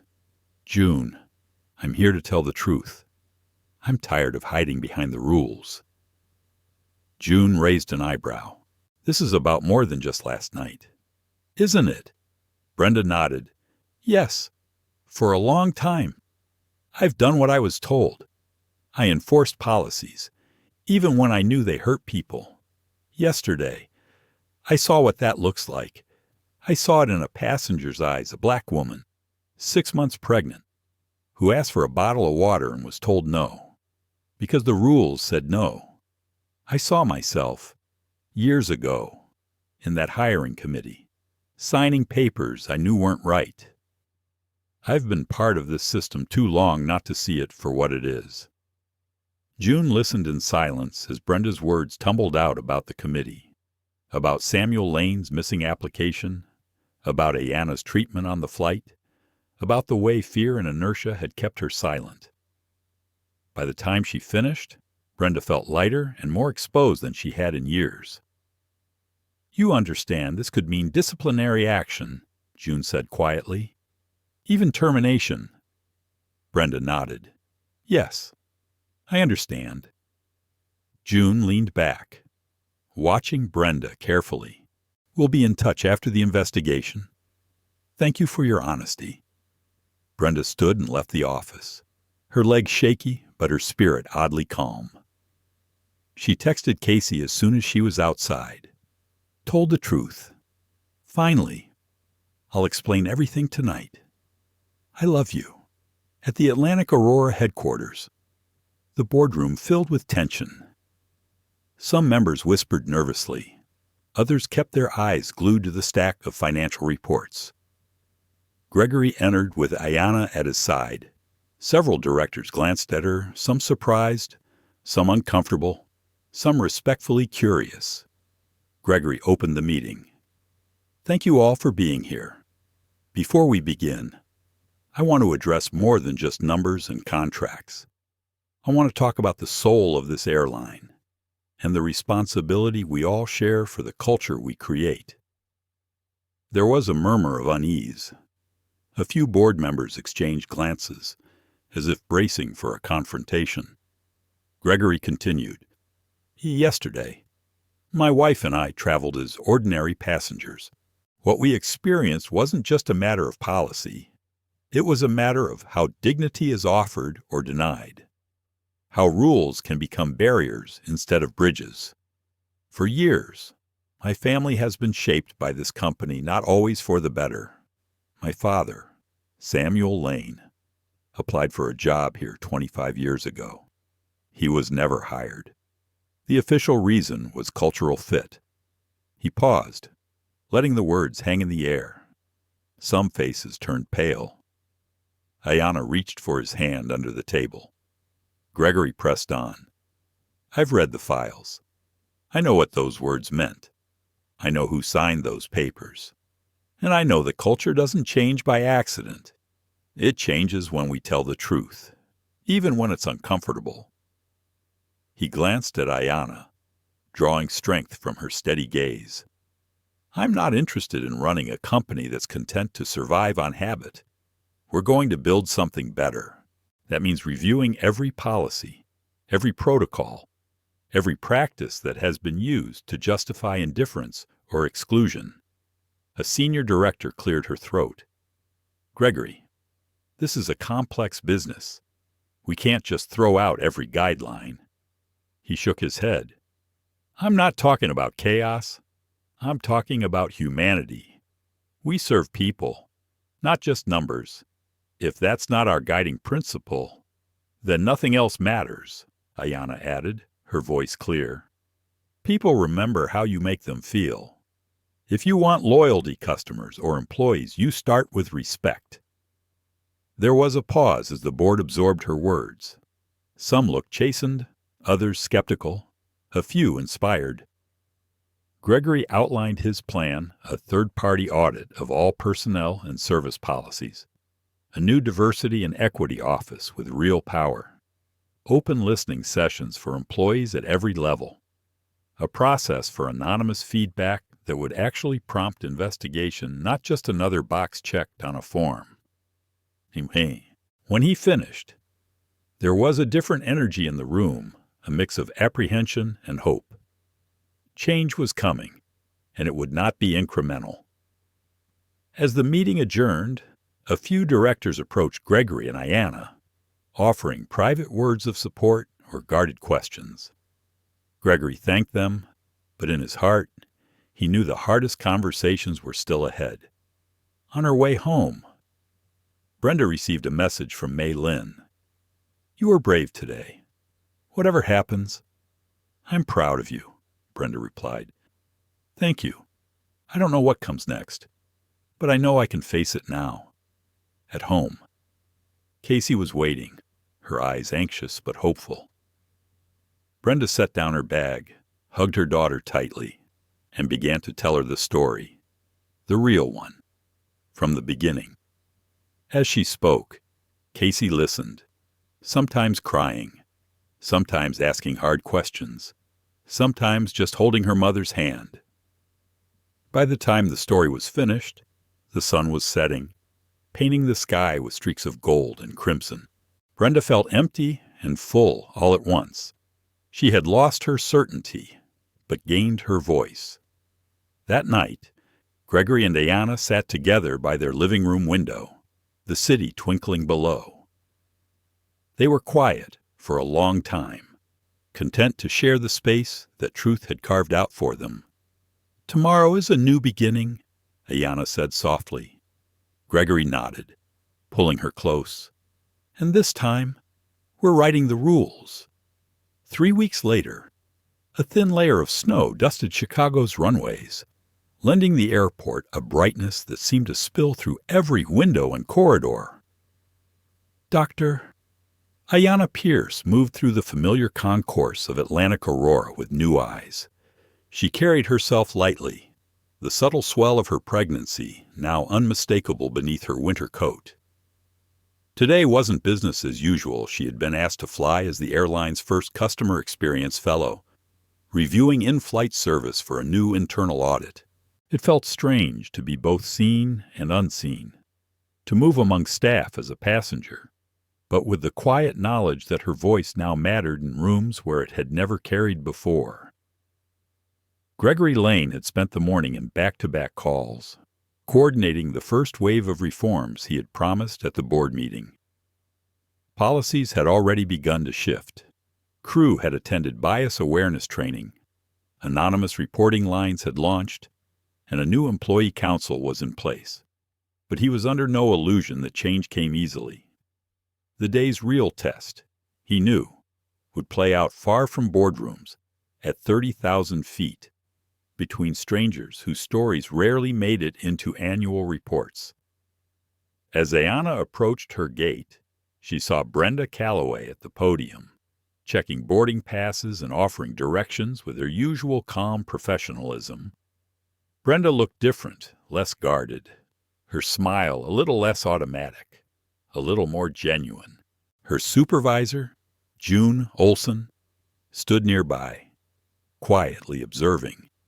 This was Brenda's first flight back since her formal hearing.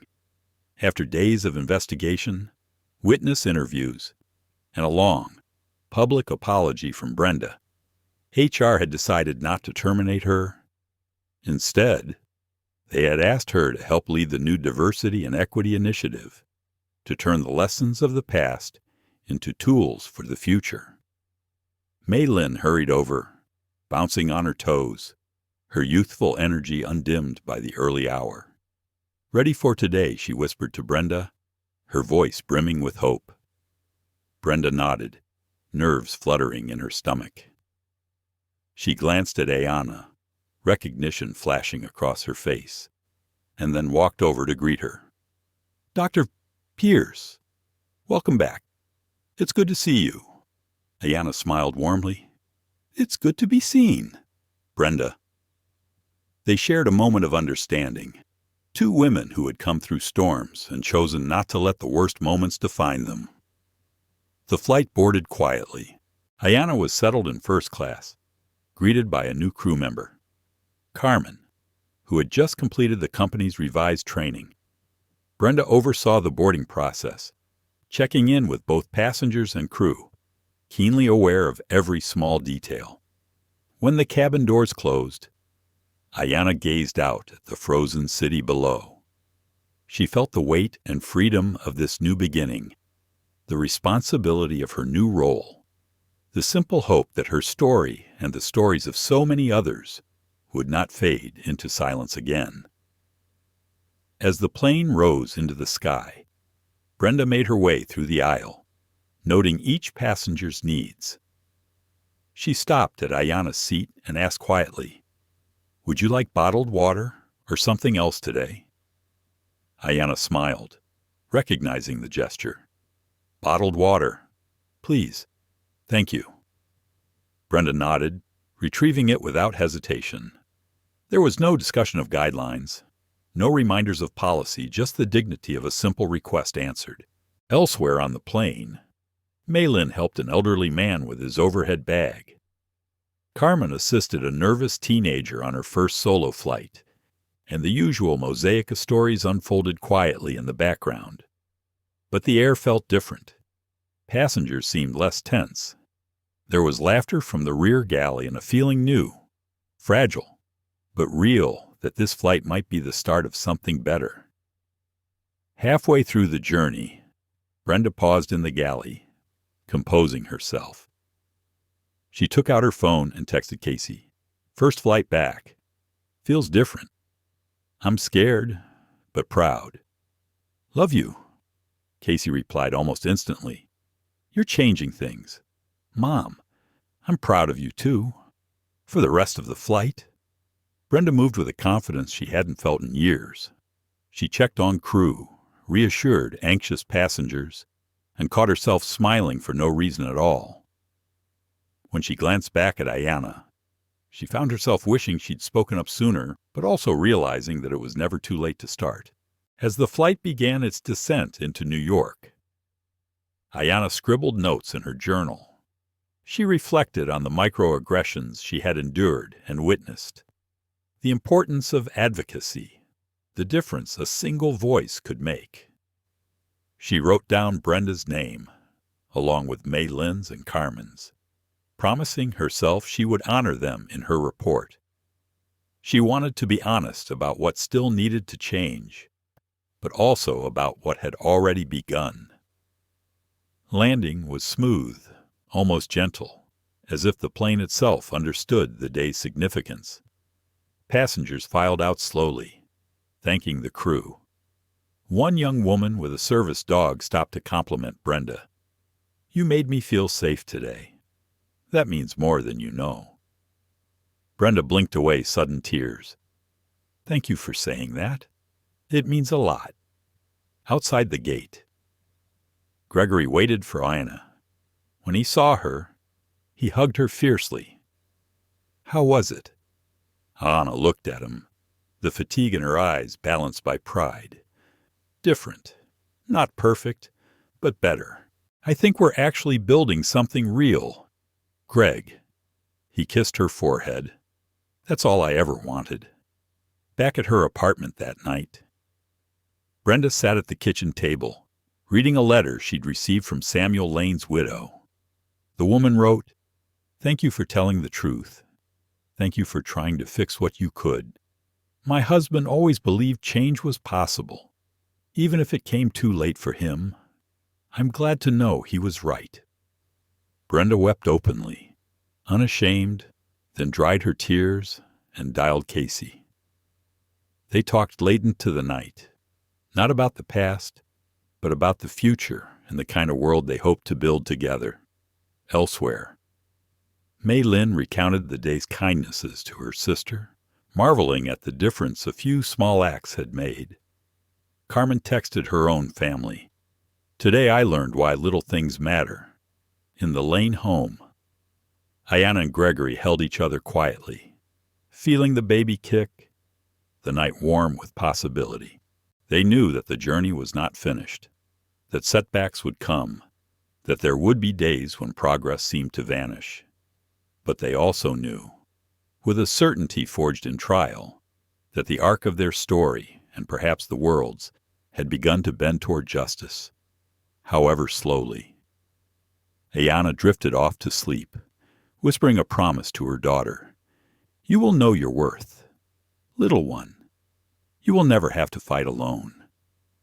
Brenda dreamed, too, of flight not away from her mistakes, but toward a future where every story could be heard, where every passenger, every crew member, could find dignity at 30,000 feet and far below. In the morning, planes would rise again into the sky, each carrying not just travelers, but the quiet hope that the best kind of change starts with ordinary people, choosing courage again and again. As the plane lands and our story touches ground, we are left with more than just the memory of a confrontation at 30,000 feet. We are left with the ache of injustice, the quiet triumph of those who choose compassion, and the hard truth that real change begins when someone finally says, "Enough." Dr. Ayanna Pierce's courage to speak up and Brenda Calloway's decision to face her past remind us that every day, in moments both big and small, we have the power to challenge prejudice and stand up for dignity. This isn't just their story, it's ours too, because every act of kindness matters. Every time we refuse to look away, we shift the world, even if just a little. But the work isn't over. How many other flights, boardrooms, or everyday moments are still shaped by silent injustice? Will you be the voice that calls it out, the hand that reaches across difference? If this story moved you, if you believe in a future where every journey is safe, respectful, and just, please like, share, and subscribe. Your support helps us tell more stories that matter, and together, we can make sure the next chapter is even braver than the last. Thank you for flying with us until next time.